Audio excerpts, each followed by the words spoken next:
Well, I'm delighted to be here.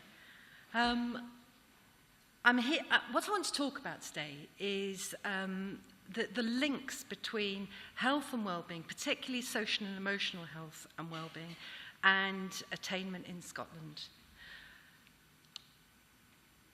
I'm going to squish through really quickly the first few slides because a lot of you will just be steeped in this stuff and you will know that emotional health and well-being is really important. And this is just one report of many that points out that all of the UK could be doing better in terms of children's subjective health. I'm going to talk a little bit about what the policy issues are for that in terms of how we frame policy, how we move policy forward, and how that pans out in schools across the country. We have, on one level, a really good policy to address some of the issues raised by reports like that. Curriculum for Excellence emphasises the things that matter: successful learning, confident individuals, responsible citizens, effective contributors. But simply naming those policies won't actually deliver on the ground the sort of change that's needed to make a difference to children's lives. Part of what I'm saying is going to be pulling on the report that my colleague Edward Suzu and I did for the Joseph Rowntree Foundation on the attainment gap between rich and poor in Scottish schools and the sorts of things that we can do to help that. I know that Graham Logan talked about that yesterday, so I'm not going to motor really hard on that, but that's a sort of a background to what we do. And the basic messages are not terribly encouraging at the moment, in that we do have a widening gap between the attainment of children who are from deprived and non-deprived communities, and that gap widens as children move through the school system. You can see that the steps get bigger as they move onto S2. And although attainment has gone up generally in Scotland over the last few years, the gaps have remained the same. So that's the policy challenge, if you like, that policymakers, but also schools and teachers and local authorities have to deliver. In Scotland, we have a range of policy challenges, and any policy has to start by actually looking at what are the particular challenges in this particular context. And Scotland has got some that are not unique to Scotland, but the mix of challenges is unique. First of all, the geography of poverty in Scotland is different from the geography of poverty in England or the geography of poverty in somewhere like America. In England and America, poverty is much more zoned by schools. In Scotland, almost 2/3 of children in poverty don't go to schools that are located in deprived areas. And that means, A, that it's an issue for every teacher and every school, because if we only focus our policies on schools serving deprived areas, we'll be missing 2/3 of the kids that matter. But it also means that we can't do the sort of policy borrowing that often happens from places like England and America, because their policies are much more focused on the urban poor, where they will have a much greater capture of children in poverty. So that's important. The attainment gap exists within every school, and it needs to be owned by every teacher. And the research in England shows, actually somewhat counterintuitively, that the children in poverty, who are a very small percentage in a school with a largely economically advantaged population, actually do worse than children who are going to a school where they are absolutely, where they're part of the majority. All right, so you would think maybe that sending children in poverty to a school where the kids are not in poverty, where most of the kids are not in poverty, will help them, but actually it doesn't. They become completely invisible in that school situation. And that's a policy challenge. It means that the levers of change in communities with high poverty populations, the levers of change in schools serving mixed populations, and the levers of change and the challenges in schools serving very small populations of children in poverty are actually different and may need different sorts of solutions. And that's something we have to think about at a policy level quite seriously. We also in Scotland have a very different policy development process. And we have a devolved system that's premised on co-production, on single outcomes, on difference, and accepting that we're not going to get one solution that's going to serve all communities equally well, and on professional judgment. And again, we need to think about how those are drivers of change, but also what the risks and affordances are for that in terms of policy development if we're to create a system that really works for the most disadvantaged children in our society. The challenge, I would suggest, is in terms of how we frame those problems. If we only frame those problems in terms of the education bits, then we're not going to create a solution that's sustainable. We need to see how those problems are framed and challenge teachers and teacher identity as much as anything else. Everyone needs a mind shift in terms of what their job is about and how they do it. We also have a challenge about knowledge, because data is important, but data without knowledge of the ability to problematize that data, to read that data, and to know what sorts of things to try to address the issues that data raises is a real issue.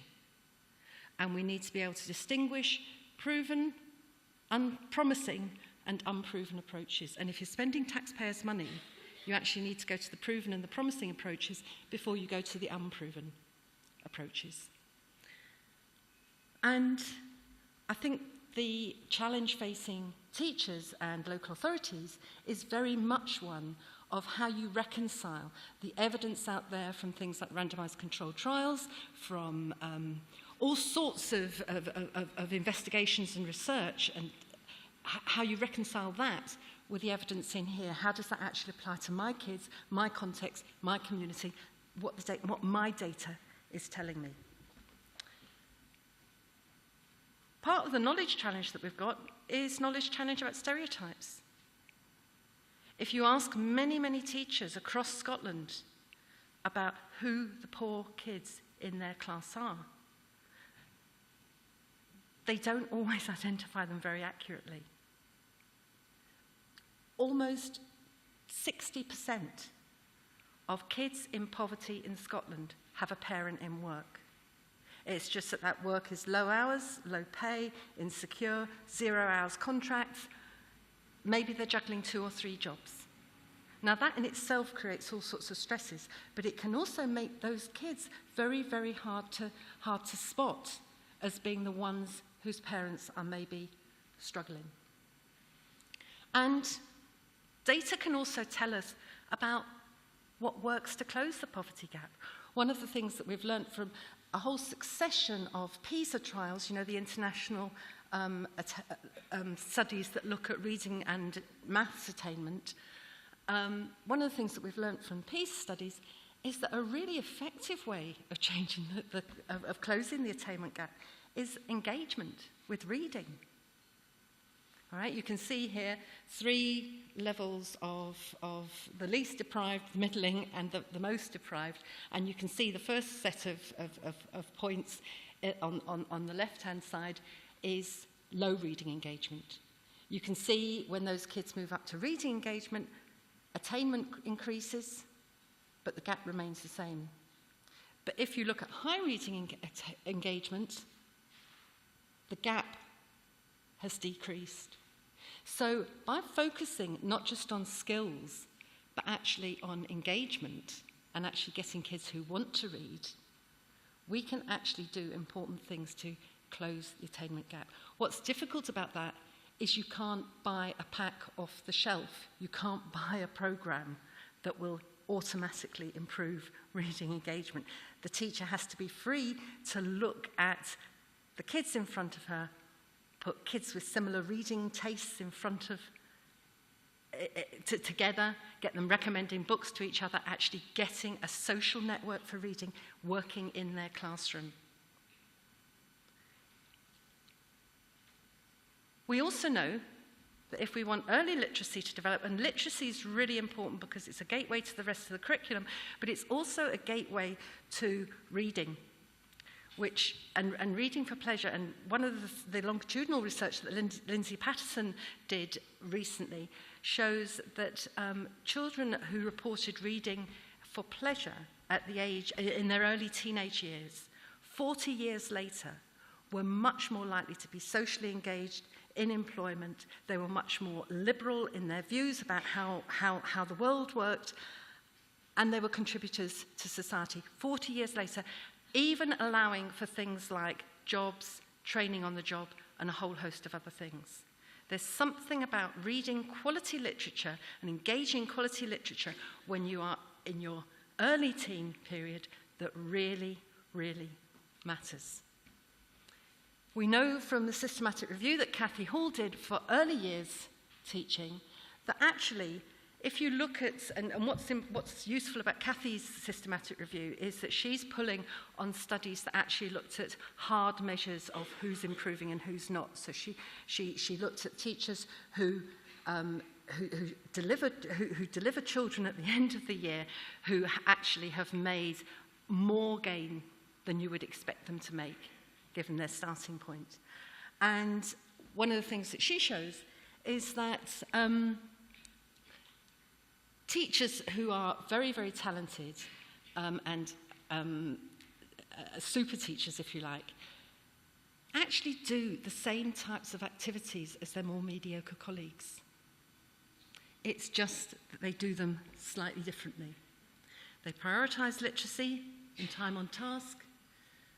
They contextualise the activities much, much more effectively. So they make them relevant to kids, they make them purposeful, not just purposeful in terms of the learning, but purposeful in terms of the emotional and social outcomes that you're looking for the activity. It makes, they integrate and balance the teaching the codes of reading with meaningful uses of reading and uses that are personally meaningful for the child. In the preschool years, they create home-like literacy environments, and they're responsive. They seize the teachable moment. They deliver density, instructional density. They have several teaching points in one thing. They don't just teach the program. They pull in all sorts of other things that they think the child needs to learn. And if they think the child hasn't got it, they reteach it in lots and lots of different contexts until that child really does grab it. So they're responsive and they're flexible. They contextualise and they understand where children are coming from. Now, the difficulty of that is how you create teachers like that. Now, we've been trying and thinking about how to do that at Strathclyde University, and I'm just going to spend 2 minutes on a bit of research that we've been doing with our student teachers. We've been working on something called the Strathclyde Literacy Clinic, where our student teachers work in teams to teach one low literacy child to read. And typically the child will be perhaps 8 and 9 with a reading age of perhaps 5, 5.5. Some of them can't write their surname, but they've been in school for 3 or 4 years. And when we were looking theoretically, we're drawing on the Venkatrainer's idea of landscapes of knowledge. Venkatrainer has this idea that when you look at a really expert teacher like the ones Cathy Hall was describing, knowledge looks completely seamless, but in fact it's not. And that you can actually help teachers to think about that by actually making it very, very clear what the different domains of knowledge are. And each of those domains that they have to draw on will have different epistemological basis, they'll have different data, different evidence, different ways of proof, different types of evidence that they have to do. And Venkatrainer says that if you encourage teachers to recognize the different knowledge domains that they're drawing on and align themselves with those domains and then focus on how teachers negotiate across the boundaries of those domains to bring some bits into focus and other bits not into focus at different points during the teaching period, you can actually help teachers to make much more balanced judgments about it. So when we looked at that sort of idea and thought about how does that apply to literacy, we came up with this sort of 3 circles Venn diagram, where at the top you've got the cognitive knowledge and skills that children need to learn to read and write. Phonological awareness, phonics, word recognition, reading fluency, comprehension, reading engagement, all of those sorts of things. On the left, you've got the cultural capital that the child brings about reading and writing. We know that what you learn from any situation depends on the knowledge and the experience you bring to it. And understanding the beliefs, the experiences, the important people that a child has outside school is really important. So we encourage our students to clock that and notice that. On the right, we've got the personal social aspect of being a reader and a writer. How a child positions themselves, how they envisage themselves as a reader and writer, and how they're positioned by other people in the classroom. And I have serious issues with this. I have serious issues with a school system where I can go to an infant school and ask a 5.5-year-old on her way out to play who the best readers in her class is, and she can tell me. She'll say, oh, it's the orange group. Sometimes they're called the cats or the dogs or the cows or the geese or whatever. But what must it be like to be 5.5 years old and know that you are in the bottom reading group? What impact does that have on a child's personal social identity, on how they feel about themselves, how they feel about school, and on how other kids interact with them? It's something that's so ubiquitous in Scotland. It's a sea that we swim in and we just don't see it. But when you actually look at this and you actually separate out the important domains of knowledge about a child, that actually becomes something that's quite significant. And in many, many classes in Scotland, just in case the kids miss the significance of being called the blue, the green, the red and the yellow group, we actually seat the kids in different tables as well. That's just not right in terms of personal social identity. It's perfectly understandable if you only look at the top circle. But it's not understandable if you look at these other 2 circles. Because what the research shows is the kids who are in that bottom reading group are likely to be almost a year younger than some of the other kids in the class. They've had years less experience, and at the age of 5.5, that's a big percentage of your life. And B, they're going to be poorer. And then from that point on, you get Matthew effects kicking in. You know what I mean by Matthew effects, yeah? You know the good get better, yeah? So we were exploring in the Strathclyde Literacy Clinic if we got students to actually look at these domains of knowledge, and they are quite lightly specified, but they're quite intuitive, and we got them working with a child. And we got them actually looking for what's the observational data, what are they learning about the child in each of these areas, and to record that and to share that with each other. And then work out what's going to give the biggest learning payoff for that child. How would that impact on their teaching? What would they do differently? Here are some of our results. When we interviewed the children, and I didn't interview them, we got someone who didn't know the students and didn't know anything about the project to do the interviews. This is what some of our students said. Well, you need to know your children. I've been aware of that before. But on placement, you don't really think about the child's home life so much. Their parents might be illiterate. What's that say to the school about sending the reading homework out? Here's a student who suddenly realised the implications of the cultural capital the child's bringing.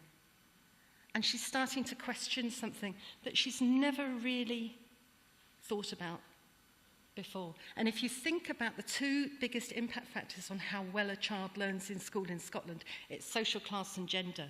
Those are the 2 bottom circles.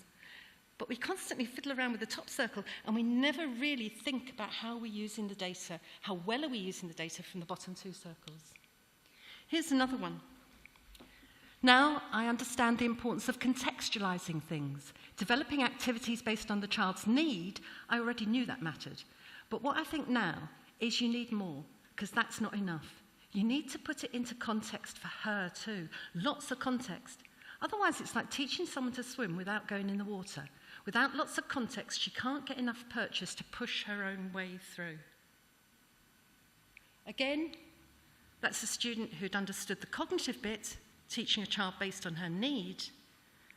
But when she brought into play the other types of data, she's thinking about, well, what other bits of context do they need to really get agency in this situation and really reposition the child?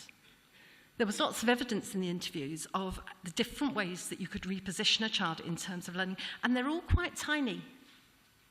All right? None of these are really dramatic new activities or new shifts. They're just tiny, tiny little changes that change how a child is related to the task and related to the outcome of that task. I think what I learned was how important it is to tell him why he's doing this, learning to read, emphasising the kinds of things that reading will let him do that he wants to, and explain every wee thing. I said to him, why I'm asking you these questions about this book, it isn't to test you or catch you out, but I want to show you the sorts of things that readers think about when they read. That's what my questions are doing.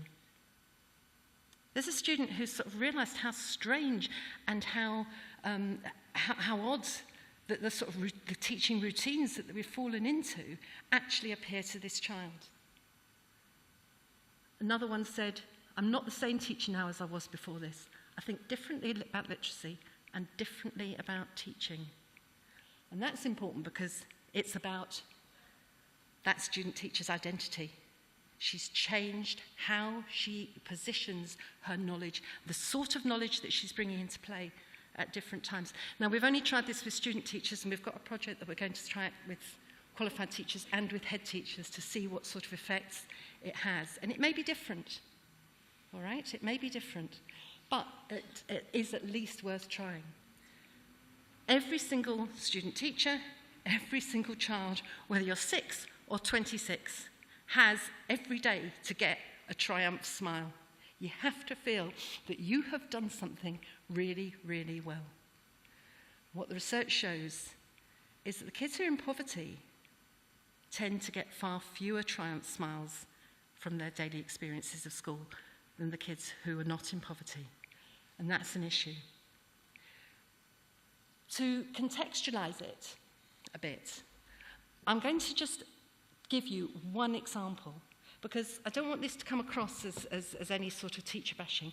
Teachers every single day make really complex decisions, and they have to make them in a second. Teaching is one of those professions where you don't just bring knowledge to the table. As you're sitting at the table working with a child, new knowledge emerges all the time, and you have to respond to that. You have to be quick, you have to be flexible. It's not like doing research where if you get a strange research result, you can go away and think about it for 3 months and then come and decide what you think. Teachers are on the spot all the time. And how they respond to it, how they respond to the knowledge that emerges during a teaching session is really important. And that's the policy issue. Because if we want the mental well-being to come into line with the attainment, then we need to actually think about how those things relate. So I'm going to give you a quick example. One day, primary 2, the teacher had read the story of Cinderella to the kids. And as they put the book away, a letter in a golden envelope dropped out of the book. It was a letter to the class. And do you know who it's from? The woman herself, Cinderella. She had a problem. Dear class, I'm now happily married and living with my prince. How great if we could all say that, hey? However, my ugly sisters want to come and live in the palace with us. They say they will change their ways. Should I let them come? I need your advice. Yours faithfully, Cinderella. Now, the purpose of this is to teach the children argument. They need to say what they think and why they think it, and be explicit.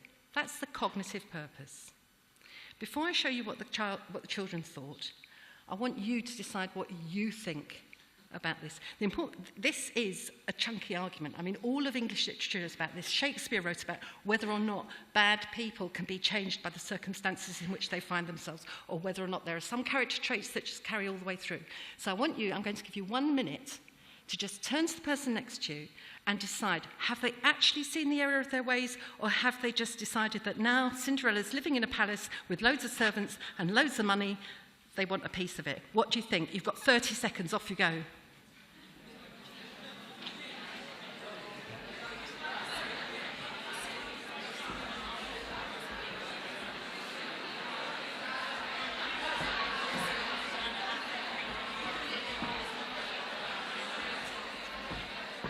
Right, okay, I'm going to show you very quickly what primary 2 thought. Well, some kids in primary thought kids actually felt children can change. Dear Cinderella, I think you should give them one more chance, really I do. They'll be nice to you, I'm sure, but it's up to you. Love, Matilda. And there's another one. Dear Cinderella, this is Charlotte speaking. I think you should give them one more chance. I think you should, because they might be nice this time. All right? Give people an extra bit of a go, and they can do it. Other people took a different view. They said, listen, Cinderella, whether they're going to be nice or wrong or nasty to you now isn't the issue. They've done you wrong, girl, and you need to remember it. Dear Cinderella, do not let them. Can't you remember how they made you do everything in the house, in the palace, and they made you wash the floors, and they made you strip the bed, and they made you to cook their breakfast, and they made you to feed the animals, with love from Leanne.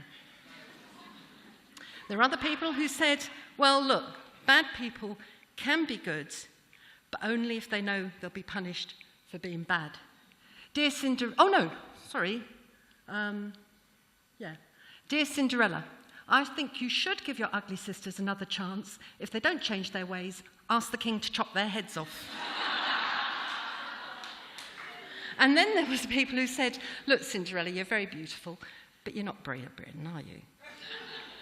Dear Cinderella, my advice is to ask the prince to see what he says.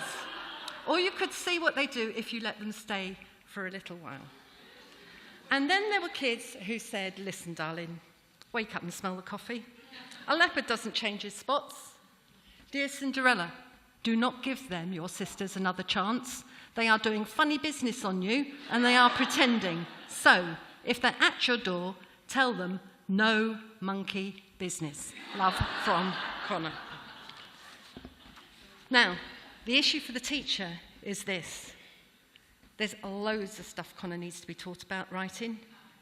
Finger spaces, phonics, sounding out words, all sorts of stuff he needs to be taught about writing. How does the teacher respond? If you tell him all the things he needs to be taught about writing, he does need to know those things, but when he needs to know them is just not now, but before he writes the next task. So it's an issue of timing.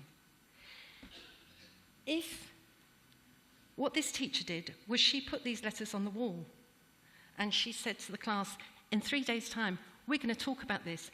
Do people change or don't they change? What do you think? Read these people's opinions. Think about what they're saying. Take them seriously, and we'll talk about it. And in doing that, Connor learned not just that it was worth writing, but that he had a voice.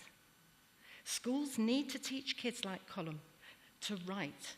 That's not negotiable. But they also need to teach them that they have a voice, that their voice is important, and that their voice will be heard. And that needs to come not just through systemic things like pupil councils. It needs to come through every single tiny little teaching event. And it's to do with how we position children in the learning task, how we position them in the learning cycle. And the policy challenge is to make sure that if you've got these two different policies, one about welfare and emotional welfare, and one about attainment, when they come together, they actually come together in ways that empower all our kids. And they don't come together in ways that empower some aspects and disempower others. Thank you.